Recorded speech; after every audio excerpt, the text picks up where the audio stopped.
আল্লাহর হাবিব বলেন আদ্দিল আমানাতা ইলা মানি তামানাকা, যেই ব্যক্তি তোমার সঙ্গে আমানত রক্ষা করে তুমি তার সঙ্গে আমানত রক্ষা করো। ওয়ালা তাহুন মান খানাকা, যেই ব্যক্তি খিয়ানত করে তার সঙ্গেও তুমি খিয়ানত করো না। আল্লাহর হাবিব বলেন লা ঈমানা লিমান লা আমানাতা লা, যেই বান্দার আমানত নাই সেই বান্দার ঈমান নাই। আল্লাহর হাবিব বলেন ওয়ালা দীনা লিমান লা আহদা লা, যেই বান্দার ভিতরে আহদা নাই, যেই বান্দার মধ্যে ওয়াদা পরিপূর্ণ করার গুণ নাই, ওই বান্দার দিন নাই। আমার বন্ধুগণ, তাহলে এবার ছোট্ট একটা উদাহরণ আপনারা শুনে নেন। আল্লাহর হাবিব পৃথিবীর মধ্যে সব থেকে বড় আমানতদার ছিলেন। বিশ্বনবী রহমাতুল লিল আলামিন মক্কার মধ্যে যখন ছিলেন, মক্কাবাসীরা নবীজির উপরে নির্যাতন শুরু করে দিল, নিপীড়ন শুরু করে দিল, অত্যাচার শুরু করে দিল। আল্লাহ রব্বুল আলামিন এবার নবীজির উপরে ওহী পাঠাইলেন, ওগো নবী আমার, মক্কা ছেড়ে আপনি এবার মদিনায় চলে যান। নবীজি সাহাবীদেরকে মদিনায় পাঠাতে লাগলেন, কিন্তু আল্লাহ নবীজিকে আদেশ দেন না। হঠাৎ করিয়া একদিন ওই কাফের বেঈমানেরা আবু জাহেলের দল মিটিংয়ে বসলো, নবী মুহাম্মদকে কি করা যায়, মুসলমানরা মক্কা ছেড়ে চলে যাচ্ছে। একদল বলে সকলেই সুন্দরভাবে মুসলমানগণকে বিদায় দেয়া দাও, আর একজন বলে না, মুহাম্মদকে জেলখানার ভিতরে রেখে দাও। আর একদল বলে না, আজ রাত্রে আমরা মুহাম্মদকে মেরে ফেলবো। আমার বন্ধুগণ, আল্লাহ রাব্বুল আলামিন সঙ্গে সঙ্গে নবীজির উপরে ওহী পাঠায়া দিলেন, নবী আমার, আজ রাত্রে আপনি মক্কা ছেড়ে মদিনায় চলে যান। নবীজি মক্কায় মদিনায় যাবেন, এমত অবস্থায় নবীজির কাছে অনেকগুলো মানুষের আমানত ছিল। এবার নবীজি হযরত আলীকে ডাক দিয়ে বলেন, ওগো আলী, আল্লাহ আমার উপরে ওহী পাঠাইছেন মক্কা ছেড়ে মদিনায় যাওয়ার জন্য। আমি মদিনায় যাব, কিন্তু শুনে নাও, আমার কাছে কয়েকজন মানুষের আমানত রহিয়াছে। আমার দায়িত্বটা তোমার কাছে দিয়া গেলাম, তাদের আমানত পরিপূর্ণ করার পর তুমি আলী মদিনার মধ্যে যাবে। জুড়ে পড়ুন সুবহানাল্লাহ। মদিনা যাইতে পারলাম না, মদিনা দেখতে পারলাম না, আমি অসহায় তাই এত দূরে রই, শুধু সালাম জানাই। মদিনা যাইতে পারলাম না, মদিনা, মদিনা নাম কত সুন্দর, মদিনা আর যে কত দূর, সেই মদিনার পথের দুলি আমি, সেই মদিনার পথের দুলি আমি মাখতে পারলাম না, মদিনা যাইতে পারলাম। মনে বড় আশা ছিল, সালাম আমি করব গিয়ে, সালাম আমি করব গিয়ে নবীর রোজায়। মনে বড়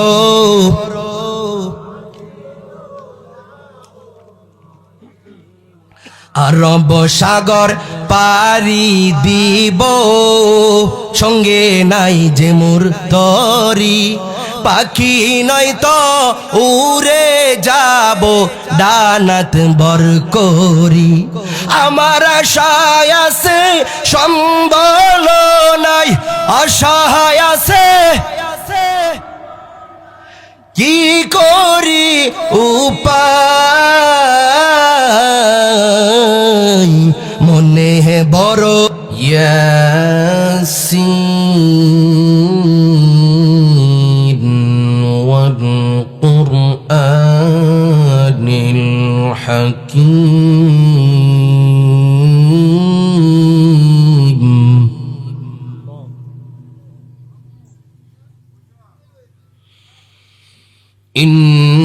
إنك لمن المرسلين على صراط مستقيم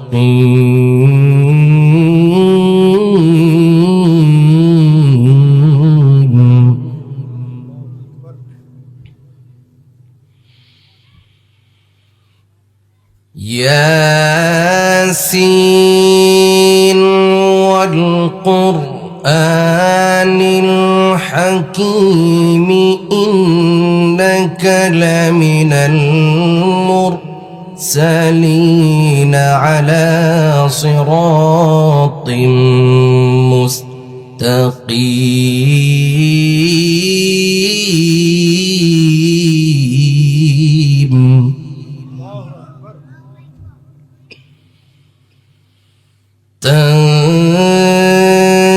تنزيل العزيز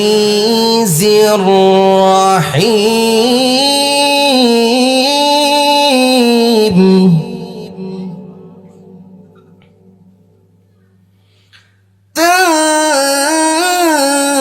تنزيل العزيز الرحيم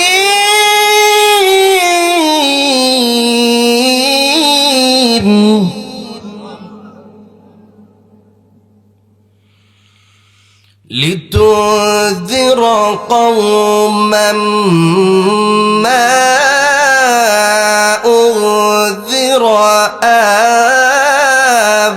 آباؤهم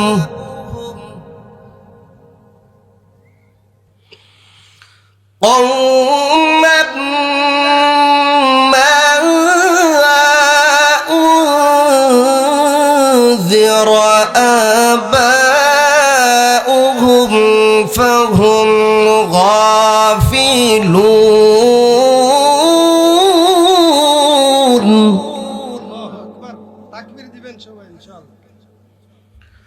لقد حق القول على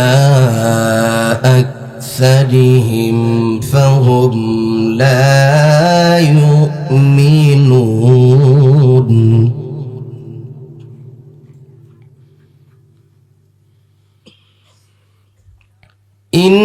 إنا جعلنا في أعناقهم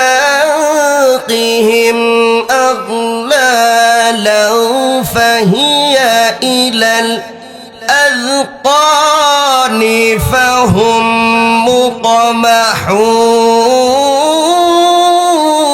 مقمحون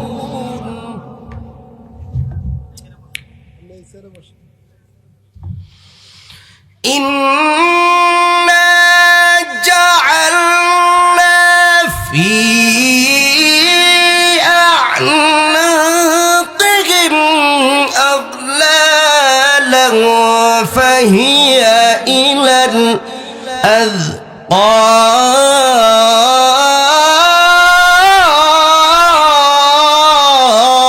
الأذقان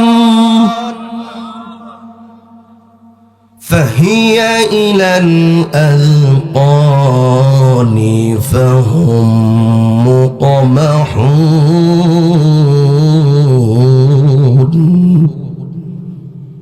صدق الله العظيم ما شاء الله مرحبا সকলে জোরে সুরে পড়ি আল্লাহু আকবার আমরা যারা দাঁড়িয়ে আছি দাঁড়িয়ে না থেকে ভিতরে চলে আসি আমাদের সামনে অনেক খালি জায়গা আছে এই দিক দিয়ে আমরা সকলে চলে আসি ইনশাআল্লাহ আলোচনার ভিতরে ছিল খোলা ময়দান খালি মাঠ এখন হয়ে গিয়েছে জান্নাতের বাগান আল্লাহু আকবার পড়ে এইখানে আপনারা যারা বসেছেন সবাই জান্নাতি মানুষ সুবহানাল্লাহ পড়েন আপনাদের গুনাহ ফেরেশতারা বাহিরে নিয়ে দাঁড়িয়ে আছে যতক্ষণ পর্যন্ত এখানে বসে থাকবেন ফেরেশতারা দাঁড়িয়েই থাকবে যে বান্দা দীর্ঘ সময় বসে থাকবে, ফেরেশতা আল্লাহর কাছে বলবে, আল্লাহ অমুক বান্দার গুনাহ নিয়ে তো দাঁড়াইলাম, সে তো আর বের হয় না। আল্লাহ জিজ্ঞাসা করবে, বান্দা কি করে? ফেরেশতা বলবে, আল্লাহ তোমার সময়ে, তোমার স্মরণে সময় কাটাচ্ছে। আল্লাহ পাক বলবেন, তার যাবতীয় গুনাহ সমুদ্রের মধ্যে ফেলে দাও। সুবহানাল্লাহ পড়ে। এখন যাবেন না থাকবেন? আর বাহিরে যারা আছে তারা মনে হয় সবাই আল্লাহর ওলি, ঠিক কিনা বলেন? আল্লাহর ওলি না হইলে মনে হয় গুনাহ জিন্দেগিতে করে নাই, না হয় এত সুন্দর গুনাহ মাফের একটা মজলিস থাকা সত্ত্বেও বাড়িতে অনেকে ঘুমাচ্ছে, বাহিরে সময় কাটাচ্ছে। প্রতিদিন তো সময় কাটাই মানুষ, কিন্তু যদি মরে যায় বলেন বাড়িতে সময় কাটানো যাবে? দোকানপাটে চা? তাহলে মনে করেন আজকে রাত্রের জন্য সবাই মরে গেলেন, এটাই হলো সকলের কবরস্থান। সকলেরই তো একবার না কবরস্থানে যেতে হবে, ঠিক কিনা বলেন? তাহলে কবরস্থান মনে করে হলেও, নিজের জিন্দেগিকে পরিবর্তন করার জন্য হলেও এখনো যারা বাহিরে এদিক সেদিক ঘোরাফেরা করতেছেন, সকলের কাছে আমার বিনীত অনুরোধ, অতি তাড়াতাড়ি আপনারা মাহফিলের ভিতরে চলে আসেন। আলহামদুলিল্লাহ ইতিমধ্যে আমাদের মাহফিল অনেকটা ভরে গিয়েছে। চিল্লায় পড়েন আল্লাহু আকবার। বলেন আমাদের রব কে? এই আওয়াজে হবে না, আরো জোরে, আমাদের রব কে? আমাদের রব ছোট না বড়? বড়র কোন সংখ্যা আছে? তাহলে সেই রব যত বড়, আওয়াজও দিতে হবে তত বড়। বলেন আমাদের রব কে? আমাদের মালিক কে? আমরা কার গোলাম? আমাদেরকে পৃথিবীতে পাঠিয়েছেন কে? আমরা নামাজ পড়বো কার জন্য? রোজা রাখবো কার জন্য? আমাদের জীবন কার জন্য? আল্লাহ পাক বলেন, ইন্না সলাতি ওয়া নুসুকি ওয়া মাহইয়ায়া ওয়া মামাতি লিল্লাহ।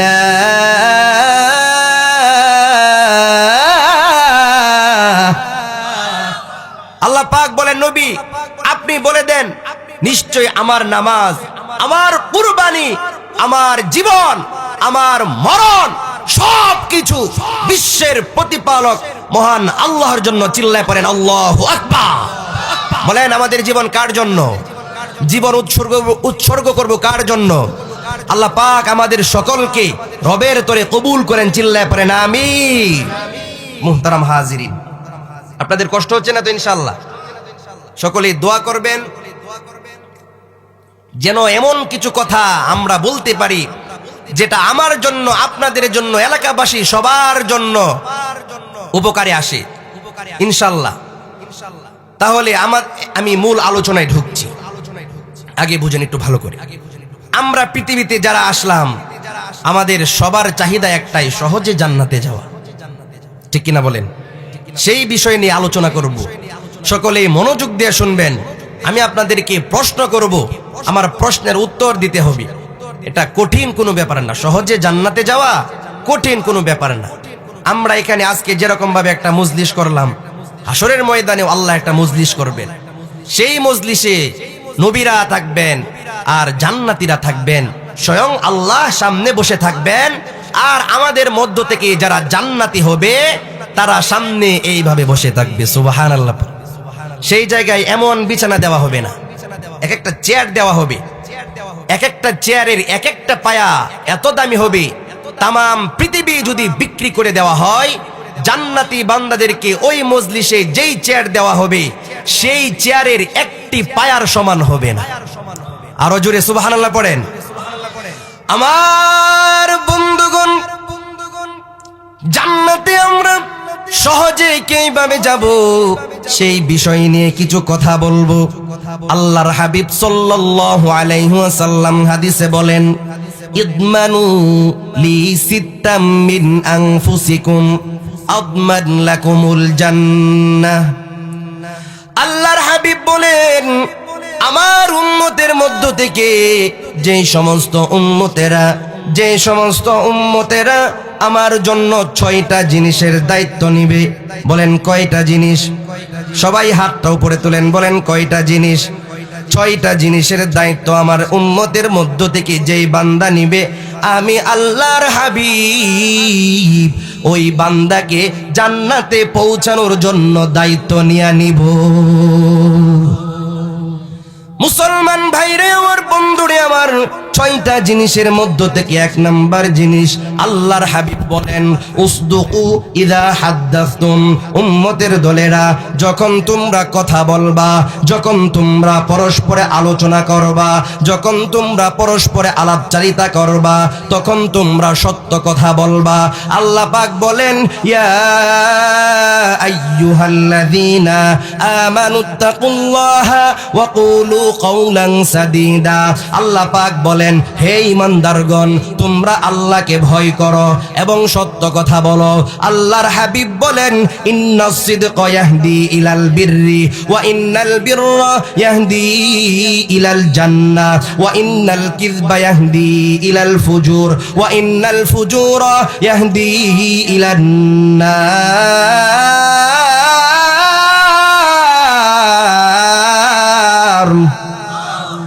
আল্লাহর হাবিব বলেন নিশ্চয় সত্য মানুষকে কল্যাণের দিকে নিয়ে যায়, আর কল্যাণ মানুষকে জান্নাতের দিকে নিয়ে যায়, আর মিথ্যা মানুষকে অকল্যাণের দিকে নিয়ে যায়, পাপাচারের দিকে নিয়ে যায়, আর পাপাচার মানুষকে জাহান্নামের মধ্যে নিয়ে যায়। আল্লাহ পাক বলেন খুদুহু ফাগুল্লু সুম্মাল জাহিমা সাল্লু সুম্মা ফি সিলসিলাতিন দারউহা ৭০ যিরাআন ফাসলুকু।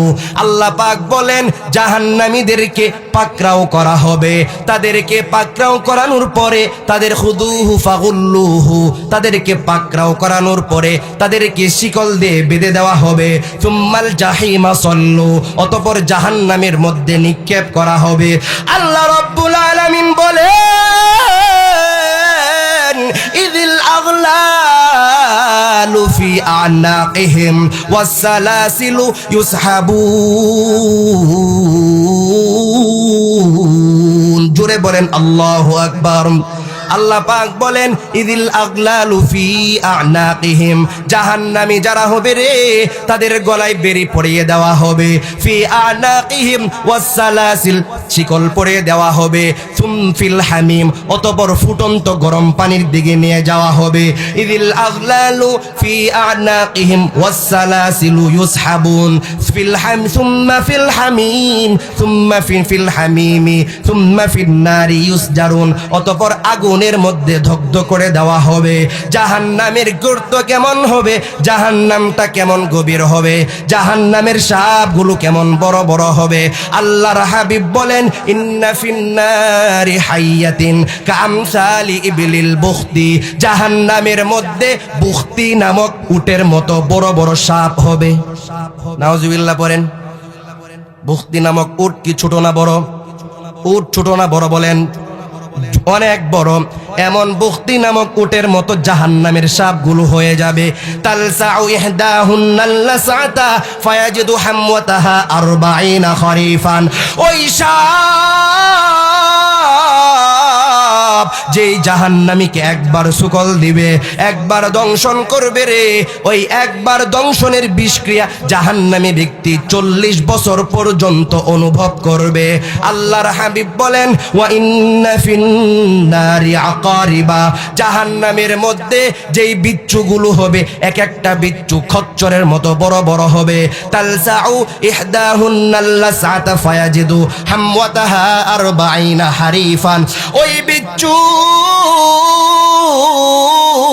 যেই ব্যক্তিকে একবার দংশন করবে গো, একটা দংশনের করার কারণে, একবার শরীরের মধ্যে বিষ ছেড়ে দেওয়ার কারণে ওই বান্দা ৪০ বছর পর্যন্ত অনুভব করবে। আমার বন্ধুগণ, জাহান্নামের আগুনকে ১০০০ বছর পর্যন্ত জাল দেওয়া হইল। জাল দেওয়ার পরে আগুনের রং হয়ে গেল লাল। ওই লাল আগুনটাকে আল্লাহ পাক আবার জাল দিলেন ফেরেশতাদের মাধ্যমে। জাল দেওয়ার পরে আগুনের রং হয়ে গেল সাদা। ওই সাদা আগুনটাকে আবার জাল দেওয়া হইল। জাল দেওয়ার পর জাহান্নামের আগুন এবার কালো হয়ে গেল। কেমন কালো হইল রে মুমিন? হাদিসে বলে একদিক দিয়া বাবা পড়বে, আরেক দিক দিয়া সন্তান পড়বে। বাবা সন্তানকে চিনবে না, সন্তান বাবাকে চিনবে না। আমার বন্ধুগণ, আমার এই সংক্ষিপ্ত আলোচনা বুঝে থাকলে বলেন জাহান্নামে যেতে কারা কারা রাজি? আমরা কেউ রাজি না, ঠিক কিনা বলেন? আমরা কোথায় যেতে চাই? জান্নাতে যেতে চাই। কারা কারা যেতে চাই? তো হাত তোলেন, লিল্লাহে তাকবীর। আমার বন্ধুগণ, সহজে যদি জান্নাতে যেতে চান, 6টা বিষয় আমি সংক্ষিপ্ত বলবো। 6টা বিষয়ের মধ্যে 1 নাম্বার হাদিসের মধ্যে আমি তেলাওয়াত করলাম, উসদুকু ইযা হাদ্দাসতুম। আল্লাহর হাবিব বললেন, যেই বান্দা আমার জন্য 6টা জিনিসের দায়িত্ব নিবে গো, আমি ওই বান্দাকে জান্নাতে পৌঁছানোর দায়িত্ব নিয়ে নেব। 6টা জিনিসের মধ্যে একটা জিনিস হইল, যখন তুমি কথা বলবা সত্য বলবা। যদি তুমি সত্য বলো তাহলে কি হবে? শুধু সত্য বললেই হবে না। আল্লাহ পাক বলেন, ইয়া আইয়ুহাল্লাযীনা আমানুত্তাকুল্লাহা ওয়া কুনু মা'আস সাদিকিন। হে ঈমানদারগণ, তোমরা আল্লাহকে ভয় করো। ভয় করার পরে সত্যবাদী যারা হবে তাদেরকে তোমরা সঙ্গী বানাও। যদি আপনি সত্য কথা বলেন, যদি আপনার সঙ্গী সত্যবাদী সঙ্গী হয়, তাহলে এবার কি হবে? কুরআনুল হাকিমের মধ্যে আল্লাহ জানায়া দেন, হাযা ইয়াউমু ইয়ানফাউস সাদিকিনা সিদকুহুম।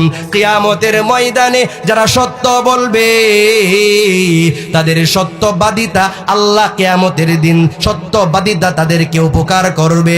কেমন উপকার করবে? লাহুম জান্নাতুন তাজরি মিন তাহতিহাল আনহার। তাদের জন্য এমন এক জান্নাত থাকবে যে জান্নাতের তলদেশে নদী প্রবাহমান থাকবে।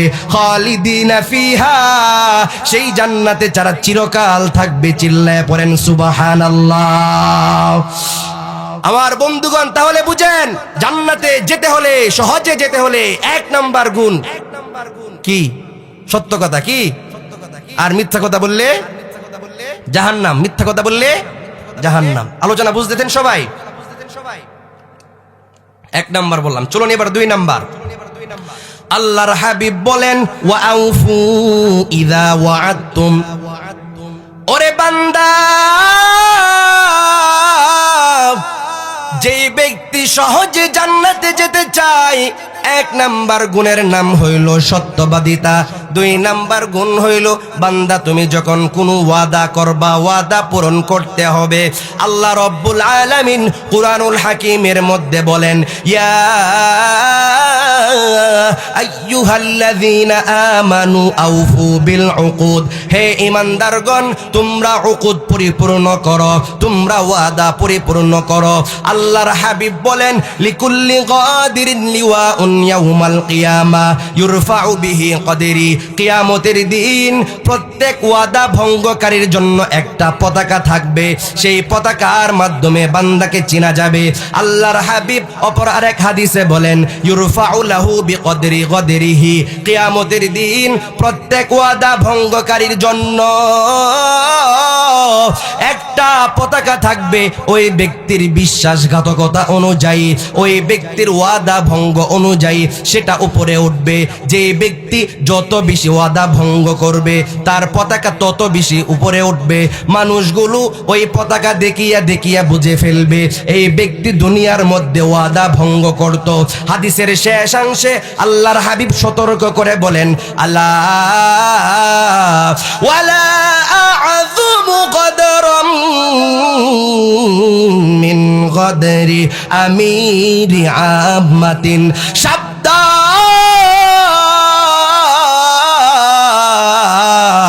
ওই ব্যক্তির চেয়ে বড় ওয়াদা ভঙ্গকারী আর কেউ হতে পারে না। যে ব্যক্তির হাতে জনগণের দায়িত্বভার নিয়ে নিল, সমাজের দায়িত্ব নিয়ে নিল, এলাকার দায়িত্ব নিয়ে নিল, রাষ্ট্রের দায়িত্ব নিল। চেয়ারম্যান হওয়ার আগে জনগণকে এই বলিয়াতে বলিয়া মন লুলায়া লুলায়া যখন চেয়ারম্যান পাশ করলো গো, এরপরে যেই ব্যক্তি জনগণের সঙ্গে চুক্তি ভঙ্গ করে, ওই ব্যক্তির থেকে ওয়াদা ভঙ্গকারী, বড় ওয়াদা ভঙ্গকারী আর কেউ হতে পারে না। চিল্লায় বলেন ঠিক কিনা? আমার বন্ধুগণ, একটু ভালো করে বুঝেন, আমাদের সমাজ বাংলাদেশ সবাই সামনে চলে আসি, পিছনে জায়গা হচ্ছে না। আমরা এক ভাই আরেক ভাইকে সহযোগিতা করি, খালি জায়গাগুলো যারা আছে তাড়াতাড়ি সামনে চলে আসে। একটু ভালো করে বুঝবেন, আমাদের সমাজ বর্তমানে গণতান্ত্রিক নিয়ম অনুযায়ী শাসিত হয়। নির্বাচন আসার পূর্বে দেখবেন কিছু কিছু মানুষ আছে যাদের মুখ থেকে সত্যের বাণী বের হয়, যাদের মুখ থেকে হকের কথা বের হয়, যাদের মুখ থেকে জনগণের মুক্তির বাণী বের হয়, যাদের মুখ থেকে জনগণের আশা আকাঙ্ক্ষা বের হয়। কিন্তু সেই মানুষগুলো যখন নির্বাচনে পাশ করে ফেলে তাদের মুখ বিষাক্ত সাপের থেকেও আরো তিক্ত হয়ে যায়। ঠিক কিনা বলেন? আওয়াজ দিতে হবে জুড়ে। নির্বাচন আসার আগে জনগণকে বলে আপনাদের কোনো চিন্তা নাই, আমি আপনাদেরকে আশার বাণী শুনিয়ে যাচ্ছি। কিন্তু নির্বাচন শেষ হওয়ার পরে যখন ব্রিজ করে রডের বদলে দেয় বাঁশ, আর রাস্তা করলে পিচ হাতে ধরলে উঠে যায়। ঠিক কিনা বলেন? আরো জুড়ে বলেন ঠিক কিনা? এই সমস্যার সমাধান দরকার আছে না নাই? আরো জুড়ে বলেন দরকার আছে না নাই? আমি আপনাদেরকে বলতে চাই, এই সমস্যার সমাধান থেকে যদি বাঁচতে চান, বাংলাদেশ স্বাধীন হয়েছে অনেক বছর হয়ে গেল, কিন্তু আজ পর্যন্ত যারা গরিব তারা গরিবেই রয়ে গেল, বড় লোক যারা তারা আরো বড় লোক হয়। আমার বন্ধুগণ, আপনাদেরকে ছোট্ট মুখে একটা মেসেজ দিতে চাই, যদি আপনারা আপনাদের ভাগ্য পরিবর্তন করতে চান, যদি আপনারা সত্যিকারে সফলতা পেতে চান, তাহলে তাম পৃথিবীর মানুষকে এই কোরআনের ছায়াতলে আসতে হবে। ঠিক কিনা বলে? তন্ত্র মন্ত্র দেখা শেষ, এবার হবে কোরআনের বাংলাদেশ। ঠিক কিনা? আমার বন্ধুগণ, স্বাধীনতা হয়েছে, কিন্তু কি স্বাধীনতা পাইলাম? আইনউদ্দিন আল আজাদ রহমতুল্লাহ আলাইহি গিয়েছিলেন, স্বাধীনতা চাইনি আমি এই স্বাধীনতা, স্বাধীনতা পাইনি আমি সেই স্বাধীনতা, যাহা চেয়েছি তাহা পাইনি আমি, পেয়েছি যাহা চাইনি, তাই তো আমি বিদ্রোহী আর কথাগুলো বেআইনি। স্বাধীনতা চাইনি আমি এই স্বাধীনতা, স্বাধীনতা পাইনি আমি সেই স্বাধীনতা। আজ স্বাধীনতা মানে দুর্নীতিবাজের সিদ্ধ হস্ত কলম, স্বাধীনতা মানে হরতাল ডেকে রাজপথ রাখা গরম। ঠিক না? আজ স্বাধীনতা মানে দুর্নীতিবাজের সিদ্ধ হস্ত কলম, স্বাধীনতা মানে হরতাল ডেকে রাজপথে রাখা গরম। ওদিকে দ্রব্যে মূল্যে আগুন, মুখে যাই না ভাত, ওদিকে দ্রব্যে মূল্যে আগুন, মুখে যাই না ভাত, জীর্ণ শীর্ণ নিঃস্ব হয়ে মরেছে কাঁধে কাঁধ। ওই করুণ চাহনি দেখতে আমি চাইনি, তাই তো আমি বিদ্রোহী আর কথাগুলো বেআইনি। স্বাধীনতা চাইনি আমি এই স্বাধীনতা, স্বাধীনতা পাইনি আমি সেই স্বাধীনতা। ঠিক কিনা বলেন? আল্লাহ কবুল করেন, চিল্লা পড়েন আমিন। আমার বন্ধুগণ, ভালো করে বুঝেন, আবার বন্ধুগণ এইদিকে তাকান। এটা কিসের মাহফিল বলেন? কোরআনের মাহফিল। কোরআনের মাহফিলে মানুষ বাধা দিত, এখন আর সেই বাধা দেওয়ার সময় নাই। চিল্লায় বলো ঠিক কিনা?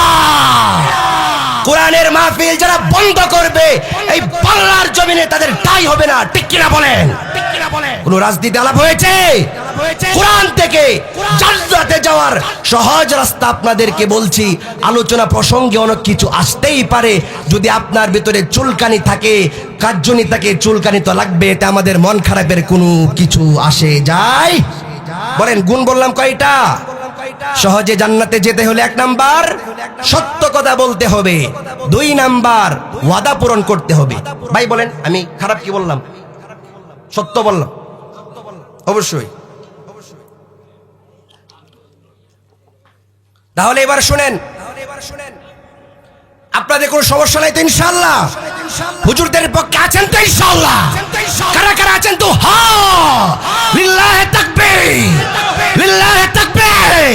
আল কোরআনের আলো, আল হাদিসের আলো, ইসলামের সূত্ররা, লিল্লাহি তাকবীর। আল্লাহ কবুল করেন, চিল্লায় পড়েন আমিন। আল্লাহর হাবিব দেশ পরিচালনা করেছেন, সাহাবীরা দেশ পরিচালনা করেছেন, জনগণের 1 টাকাও তারা মেরে খান নাই। সেই হিসাবে আমরা আল্লাহর হাবিব যেইভাবে রাষ্ট্র পরিচালনা করেছেন সেইভাবে রাষ্ট্র পরিচালনা করলেই আমরা সকলেই শান্তির পথে যেতে পারবো, ঠিক কিনা বলেন? যুবক ভাইদের উপস্থিতি, সবাই জোরে সরে পড়েন আল্লাহু আকবার। আমরা যারা দাঁড়িয়ে আছি সকলেই ভিতরে এসে বসে যাই। বলেন গুণ কয়টা বললাম? 1টা, এবার হলো 2টা, চলেন এবার 3 নাম্বার গুণ। আল্লাহর হাবিব বলেন ওয়াআদ্দুল আমানাতা, আমানত পরিপূর্ণ করতে হবে। এই ওয়াজটা আমাদের সকলের জন্য প্রয়োজন। আমার বন্ধুগণ, আল্লাহর হাবিব বলেন আয়াতুল মুনাফিকি, এদিকে দেখেন সবাই, এদিকে দেখেন। আল্লাহর হাবিব বলেন আয়াতুল মুনাফিকি সালাসুন, মুনাফিকের আলামত কয়টি? এদিকে দেখেন সবাই, লিল্লাহে তাকবীর। শয়তান চলে এসেছে, জুড়ে বলেন লিল্লাহে তাকবীর। আল্লাহু আকবারের ধ্বনিতে শয়তান পালিয়ে যাবে। বলেন মুনাফিকের আলামত 3টি, কয়টি? 1 নাম্বার ইদা হাদ্দাসা কাযাবা, যখন বান্দা কথা বলবে মিথ্যা বলবে। ওয়া ইদা ওয়াদা আখলাফা, বান্দা যখন ওয়াদা করবে তখন ওয়াদা ভঙ্গ করবে। আল্লাহর হাবিব বলেন আর বান্দা যখন আমানত রাখা হবে। ওয়াআদ্দুল আমানাতা, বান্দার কাছে যখন আমানত রাখা হবে তখন খিয়ানত করবে। আল্লাহর হাবিব বলেন আরবাউন মান কুন্না ফীহি কানা মুনাফিকান খালিসান, যে বান্দার মধ্যে 4টা গুণ থাকবে ওই বান্দা পরিপূর্ণ খাঁটি মুনাফিক হিসাবে দুনিয়া থেকে বিদায় নিবে। 1 নাম্বার, বান্দা যখন কথা বলবে তখন মিথ্যা কথা বলবে। 2 নাম্বার, বান্দা যখন ওয়াদা করবে তখন ওয়াদা ভঙ্গ করবে। 3 নাম্বার, বান্দা যখন ঝগড়া করবে তখন মুখ দিয়া খারাপ কথা বলবে। 4 নাম্বার, বান্দা যখন আমানত, বান্দার কাছে যখন আমানত রাখা হবে বান্দা তখন আমানতটা ভেঙে ফেলবে। আল্লাহর হাবিব বলেন আদ্দিল আমানাতা ইলা মানি তামানাকা, যেই ব্যক্তি তোমার সঙ্গে আমানত রক্ষা করে তুমি তার সঙ্গে আমানত রক্ষা করো। ওয়ালা তাখুন মান খানাকা, যেই ব্যক্তি খিয়ানত করে তার সঙ্গেও তুমি খিয়ানত করো না। আল্লাহর হাবিব বলেন লা ঈমানা লিমান লা আমানাতা লা, যেই বান্দার আমানত নাই সেই বান্দার ঈমান নাই। আল্লাহর হাবিব বলেন ওয়ালা দীনা লিমান লা আহদা লা, যেই বান্দার ভিতরে আহদা নাই, যেই বান্দার মধ্যে ওয়াদা পরিপূর্ণ করার গুণ নাই, ওই বান্দার দিন নাই।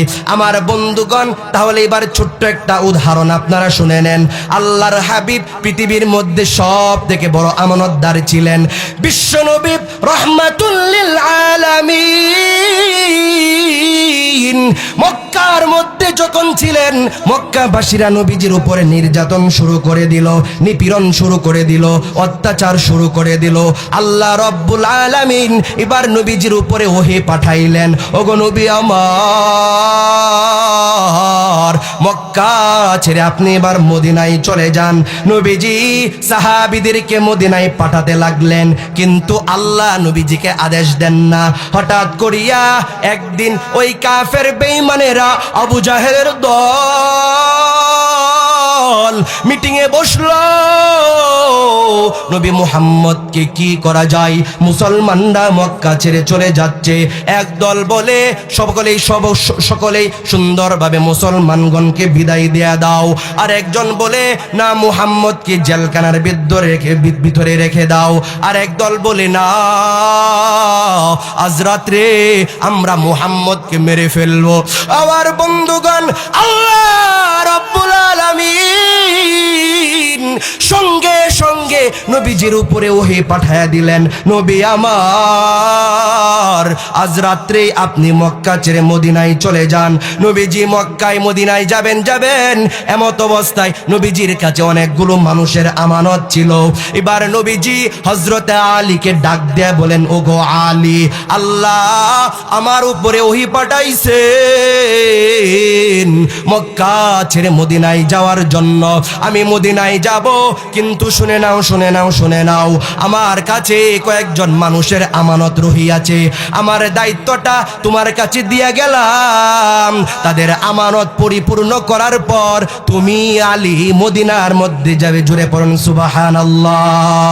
মদিনা যাইতে পারলাম না, মদিনা দেখতে পারলাম না। আমি অসহায় তাই এত দূরে রই, শুধু সালাম জানাই। মদিনা যাইতে পারলাম না, মদিনা। মদিনা নাম কত সুন্দর, মদিনা আর যে কত দূর। সেই মদিনার পথের দোলে আমি, সেই মদিনার পথের দোলে আমি মাগতে পারলাম না। মদিনা যাইতে পারলাম।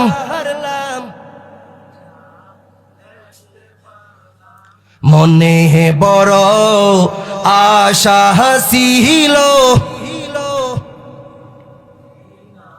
সালাম আমি করব গিয়ে, সালাম আমি করব গিয়ে নবীর রোজায়। মনে বড়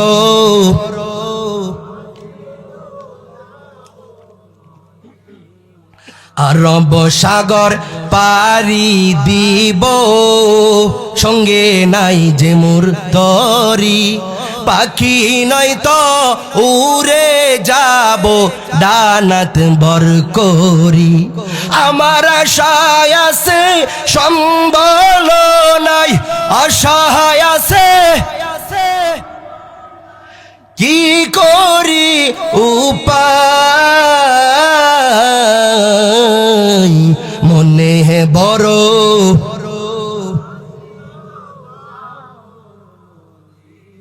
কারা কারা মদিনায় যেতে রাজি আছি? আল্লাহ সকলকে কবুল করেন, চিল্লায় পড়েন আমিন। তোমার ভাইরা গুণ বলছিলাম কয়টা? 6টা। গেল কয়টা? 1 নাম্বার সত্য কথা বলতে হবে, 2 নাম্বার ওয়াদা রক্ষা করতে হবে, 3 নাম্বার আমানত রক্ষা করতে হবে। এবার চলেন 4 নাম্বার সংক্ষেপ। আল্লাহর হাবিব সাল্লাল্লাহু আলাইহি ওয়াসাল্লাম বলেন, যেই বান্দা সহজে জান্নাতে যেতে চায়, বান্দা যেন 6টা গুণ অর্জন করে, 6টা জিনিসের দায়িত্ব নেয়। 3টা আলোচনা করলাম। 4 নাম্বার আল্লাহর হাবিব বলেন, যেই বান্দা জান্নাতে যেতে চায়, ওই বান্দা যেন তার লজ্জাস্থানের হেফাজত করে। বড় গুরুত্বপূর্ণ ব্যাপার, একটু ভালো করিয়া বুঝেন। এক সাহাবী আল্লাহর হাবিবের কাছে আসলেন, আসিয়া বলেন, আল্লাহর হাবিব, আমার জিনা করতে মনে চাই। এই কথা শোনার পরে সাহাবীরা এবার রাগান্বিত হইয়া ওই ব্যক্তির উপরে চলে গেলেন। নবীজি ডাক দিয়ে বলেন, ও সাহাবী আমার, ওই বান্দাকে তোমরা কিছু বলিও না। কারণ কারণ কারণ কেন কেন কেন কেন কেন এবার নবীজি জিজ্ঞাসা করেন, ও আমার সাহাবী, তোমাকে একটা প্রশ্ন করতে চাই। বলে, কি প্রশ্ন? প্রশ্নটা হইল, আমি তোমার কাছে সমস্যা আমার বন্ধুগণ, প্রশ্নটা কি? প্রশ্নটা হইল, ও সাহাবী আমার, তোমার কাছে আমি জানতে চাই, তোমার মেয়ের সঙ্গে কেউ জিনা করুক, তুমি এটা পছন্দ করনি? বান্দা বলে, না না, আমি এটা পছন্দ করি না। আল্লাহর হাবিব এবার বলেন, তোমার বোনের সঙ্গে কেউ জিনা করুক, এটা পছন্দ করনি? বান্দা বলে, না না, এটাও আমি পছন্দ করি না। আল্লাহর হাবিব বলেন, তোমার মার সঙ্গে কেউ জিনা করুক, এটা তুমি পছন্দ করনি? বান্দা বলে, না না, এটাও আমি পছন্দ করি না। তোমার খালার সঙ্গে কেউ জিনা করুক, এটা তুমি পছন্দ করনি? বান্দা বলে, না, এটাও আমি পছন্দ করি না। আল্লাহর হাবিব এবার ডাক দিয়া বলেন, ও সাহাবী, তুমি যে জিনা করতে চাইছো, যেই মহিলার সঙ্গে তুমি জিনা করবা সেই মহিলা হয়তো কারো মেয়ে হবে, সেই মহিলা হয়তো কারো বোন হবে, সেই মহিলা হয়তো কারো মা হবে, সেই মহিলা হয়তো কারো খালা হবে। এই কথা বলার সঙ্গে সঙ্গে ওই ব্যক্তি এবার ডাক দিয়া বলেন, ওগো আল্লাহর হাবিব, আমি আপনার কাছে মাফ চাই, দোয়া চাই, জিন্দিগিতে আর কোনোদিন জিনা করব না। গুণ গেল কয়টা? এবার চলেন 5 নাম্বার সংক্ষেপ। আল্লাহর হাবিব বললেন, ও দুনিয়ার মানুষ, সহজে যারা জান্নাতে যাইতে চাও, এবার চান 5 নাম্বার গুণটা কি?